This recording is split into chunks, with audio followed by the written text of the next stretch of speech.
Hello and welcome back to another broadcast. Today I'm doing a special episode on common mistakes marathon runners make between 5 hours and 2 hours 30.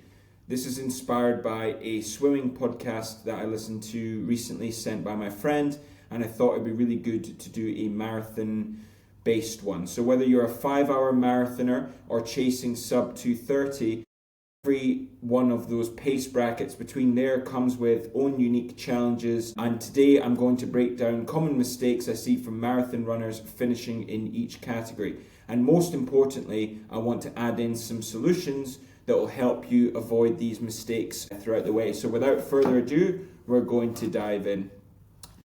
So between 5 hours and 4 hours 30. So I'm going to start this off as a beginner marathon block. I know there'll be people who are slower, but I want anyone who is after 5 hours to also consider that these are potentially the issues that you're facing. However, if you do feel like you're facing different issues, then please don't hesitate to put them down in the comments. So one thing I'm going to put down in is number one mistake that I see is people not respecting the distance. Okay, often I hear I'm a experienced 10k half marathon runner and I'll be able to do this marathon no issue. You'll have heard this before from marathon runners. A marathon is not simply just two 21.2 Ks. I would probably say it's a factor of 3 to 4 times as hard as a half marathon. So what people go in is they go in undertrained and relying on just finishing. Now, just finishing a marathon requires a serious amount of effort on the part of training and also years of experience of running. Now, yes, people might be able to go in and just finish. However, if you are not a complete outlier, you will 100% find this difficult, and you must go in and respect the distance. Another mistake that I see is fueling mistakes, not practicing with gels or underfueling all aspects of training, whether that be not eating carbohydrates or sufficient carbohydrates or not eating sufficient fueling. Now, this is one of the most common things I see, and honestly, I could tell you some horror stories of the amount of people who have come in for coaching inquiries and have said, I'm going to try and do this on keto, or I'm going to try and do this on a low carb diet, or I'm going to try and do this whilst cutting weight. I'm going to tell you now that that doesn't cut the mustard. If you want to perform and you want to do a lesser time, you must practice with fueling. And that also means post-run fueling in terms of taking in appropriate fueling for whilst you're post-training for proteins in fats, etc. Another mistake that I see is pacing too fast in the first 10k and then struggling in the last back part of the race. Pacing strategies exist for a reason. There's a reason that even the best marathon runners in the world don't go out at their 10k best effort pace, and that is because they will struggle. You will not be able to complete the race at that pace. You must go in with a pacing strategy, and often if this is one that has been devised by your coach, there has probably been some thought go into it, so that is something to consider. Lack of long run consistency. To get to the marathon, you're going to need to consistently put out marathon runs with decent amounts of time, focusing mainly on time on feet. If you are above 4 hours 30 in the marathon, most of these long runs are going to be quote unquote time on feet, and that is where you are purely focusing on just running and getting the distance done. A lot of people will go and think my longest run is 30k. As long as I do that, I get some sort of extra confidence boost. Yes, that is a factor, confidence boost. However, the most important thing is actually being able to put together back to back consistent weeks and months of training. Here's your solutions for the things that I mentioned for above the 4 hour 30. Make sure you build a consistent base, focusing on 3 to 4 runs per week minimum, and then try to do progressive long runs in terms of time and not distance. Focus on overall time on feet throughout the week. Focus on being absolutely consistent. There is no such thing as one great workout that will get you to the next level, especially if you've been struggling for years to break, say, the 5 hour mark. Okay, you will need to do consistent training. Practice fueling throughout every single run on any run that is over 45 minutes. Every 30 to 40 minutes, try to have 40 to 60 grams of carbohydrates. And then some people, if you're a bigger athlete or maybe you're a smaller athlete, those might be on the either end of the spectrum. You may be slightly less, you may be slightly more. However, the key is that you are practicing fueling with gels, carbohydrates, simple sugars, and easy to consume carbohydrate products. Okay? Train to negative split. So when you're going out for time on feet, go out at a pace that you know you can run at all day. As the time gets more progressive, as you get on, you may speed it up. And as your confidence in these consistent long runs gets better, you will be able to finish stronger. Prioritize strength and mobility to reduce injury risk. The lack of consistency always comes from either injuries or overtraining.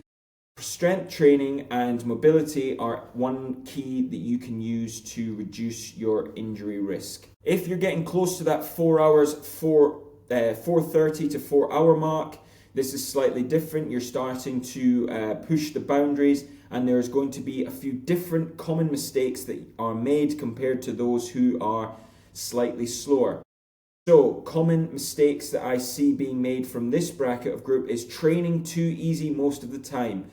Not enough specific marathon pace training. So marathon training typically occurs for most people in zone 3 or zone 4, or that period between zone 2 and zone 4. So you will need to practice running at marathon pace, okay? So running at marathon pace is super important and something that I want you to practice trying, and definitely worth adding into your weekly routine. It may start with only one run per week. I'm not telling you to run every run in this zone, but you will slowly want to integrate that into your weekly program. Another thing that I see is inconsistent midweek volume, relying on weekend long runs only. Those of you that have done big marathon blocks, you will know the good feeling that you feel when you're able to put in, say, runs from 45 minutes to an hour 45 in the middle of the week. This extra mileage really helps your legs on race day and also increases your total volume throughout the week. Another issue I see is poor pre-race taper, or doing panicking too much, trying to train right up until the last minute. When you go to do a marathon, it's different to a half marathon or 10K. You cannot get through on vibes alone. You must go into the race tapered, especially if you've done that consistent training. Rely on your training and know that when it comes to the actual race, you're going to be feeling good when you get there. Make sure to reduce volume on race week. You may want to keep some intensity in there for freshness and leg sharpness, but it's something to definitely add in there. And I'm going to say this again, another mistake, ignoring strength training or recovery. Speed, muscle quickness, tendon stiffness, all these things can be trained and are trainable assets to the marathon runner.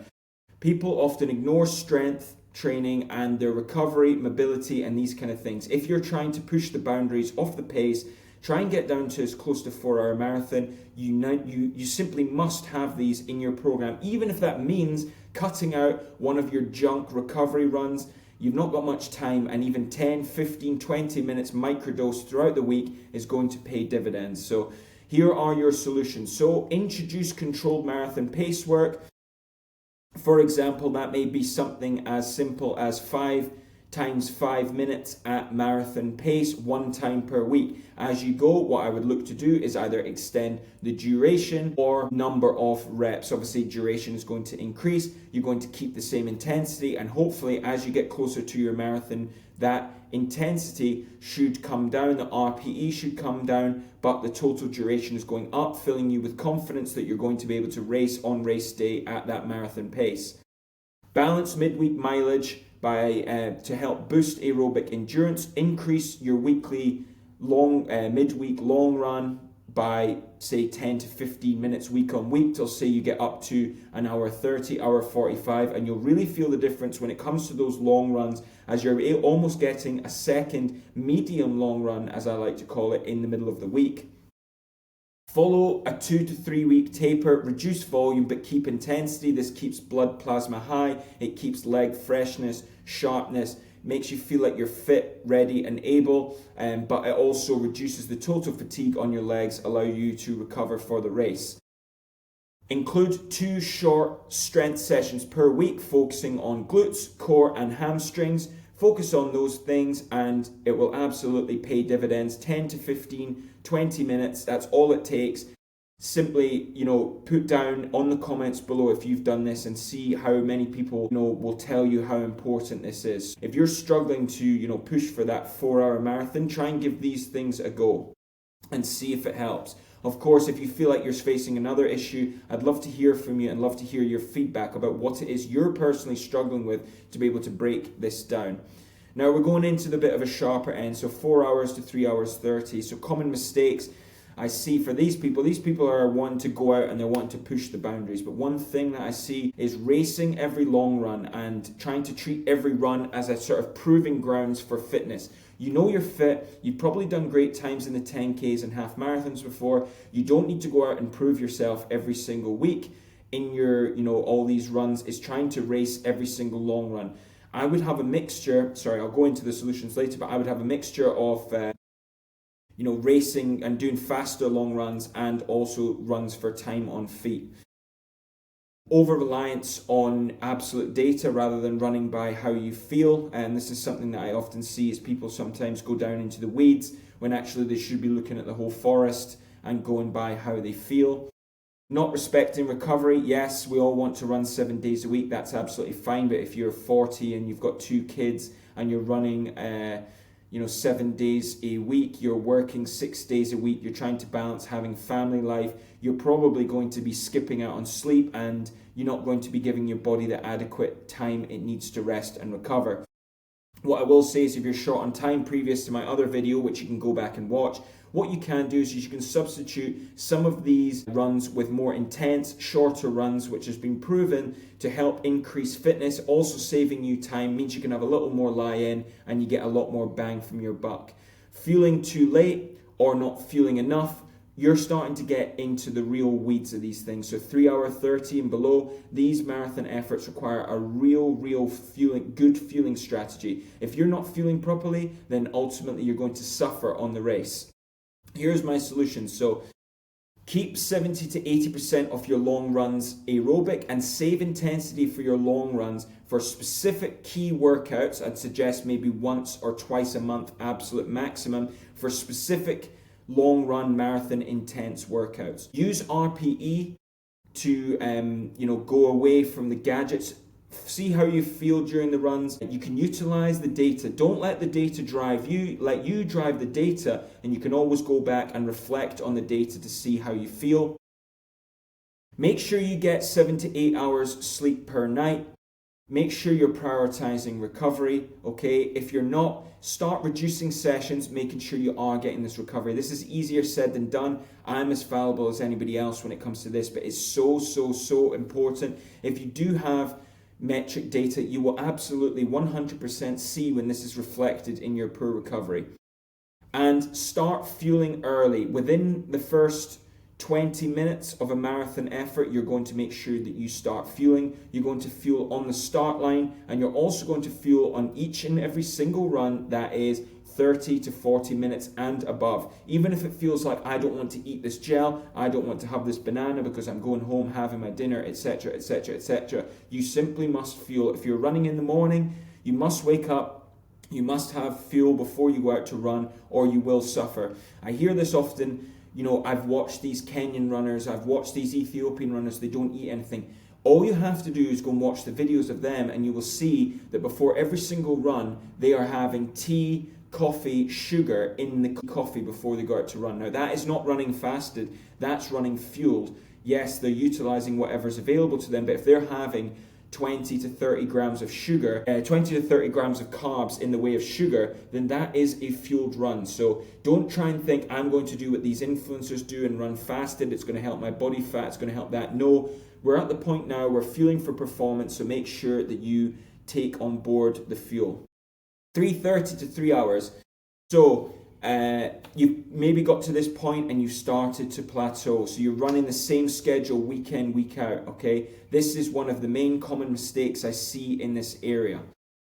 not enough specific work at race goal, focusing only on mileage and not quality, and inadequate strength training. Now, you're probably listening going, that's the third time he said this. And you've got to wonder, why am I saying this? That is because it is so important, especially for any runners, that their date of birth starts with an 198 and above. It's 2025 as you're listening to this.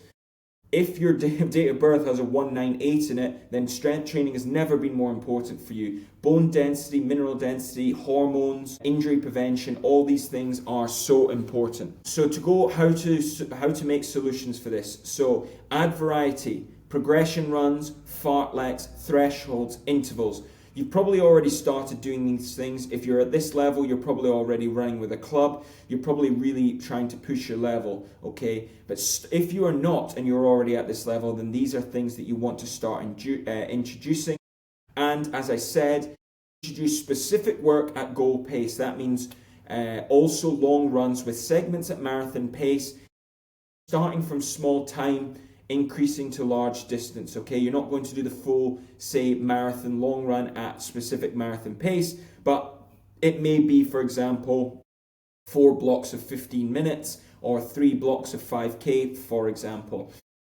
So what you want to do is balance mileage and intensity, okay? Never increase mileage and intensity at the same time. Balance these things by introducing 1 to 2 quality speed sessions or 1 or 2 quality interval sessions per week, and then slowly bring your distance up. Then perhaps you might introduce, some more specific speed work, then bring your distance up, or bring your distance up to the point where you're able to add that intensity and then come up like this. So if you're just listening to this, I was doing some wonderful hand gestures, so then hopefully you're watching this on YouTube and you'll be able to take it in, but hopefully you got the point. Do not introduce intensity and distance at the same time. Add them in one after the other. Structured gym work, box jumps, single leg stability, hamstring eccentrics, hips, glutes, Pilates, mobility, core, single leg calf raises. I know one of the biggest issues I see with runners around this area is calf, Achilles issues. Are you training this area? If not, why not? Start to introduce it.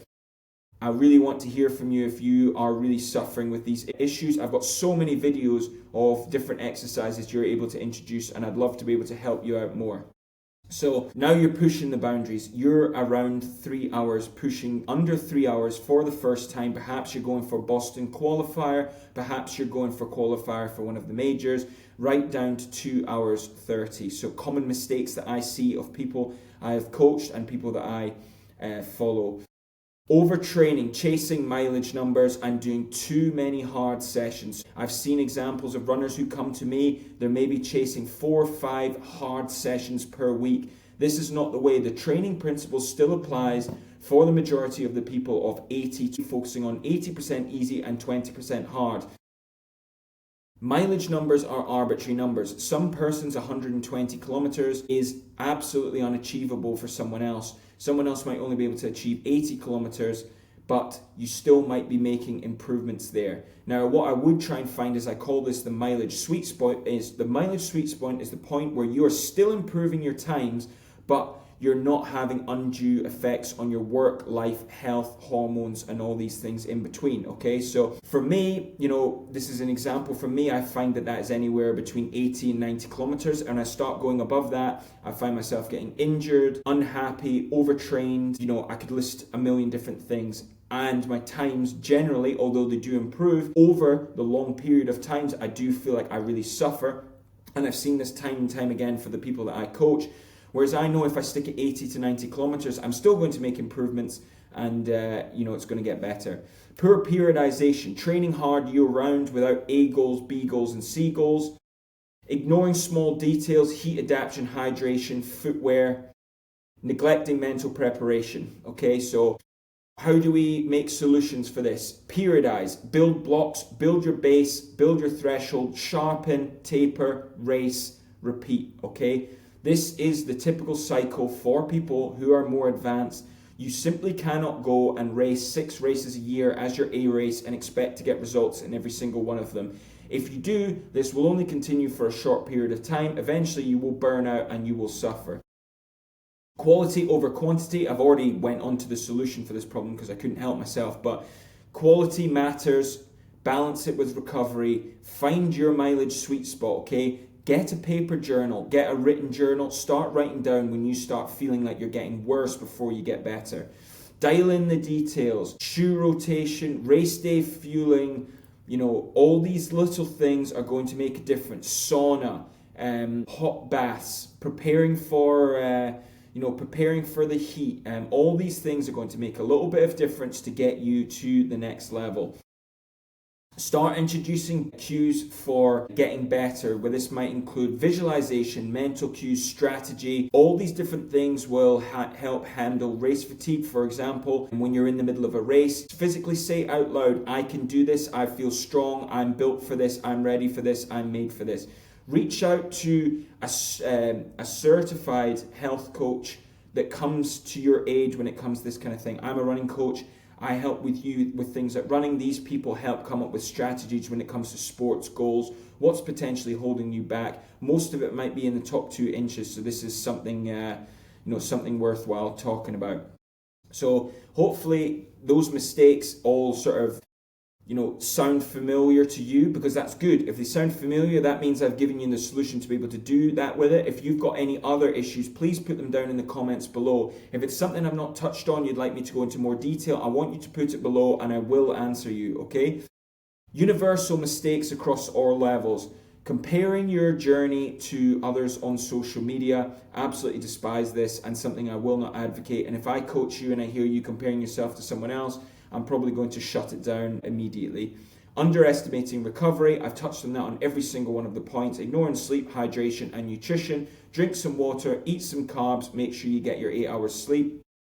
Neglecting strength, that was on every single one of the lists. If you're not doing at least 1 strength session a week, what are you doing? If you're not doing 1 and you still feel like you've got issues, then up that to 2. Not practicing race day strategy, fueling, pacing, gear. That is absolutely applicable across all races from 7 hours down to 2 hours 30. You can practice your race day strategy, fueling, pace, gear. Everyone can do it. No new stuff on race day. Focus on your own progress, not someone else's splits. They do not matter. What matters is yours. Treat recovery as training. Fuel, hydrate, sleep. 2 times a week strength training, even if 10 to 15 minutes. And also do 2 to 3 dress rehearsals before race day. Race shoes, race socks, race pants, race bag, race belt, race water, electrolytes, everything you're going to do on race day. Go through the motions, visualization, and you will be able to achieve it. Now, the marathon is the same for everyone. It's 42.2 kilometers. It doesn't matter if you're going for 7 hours or 2 hours 30.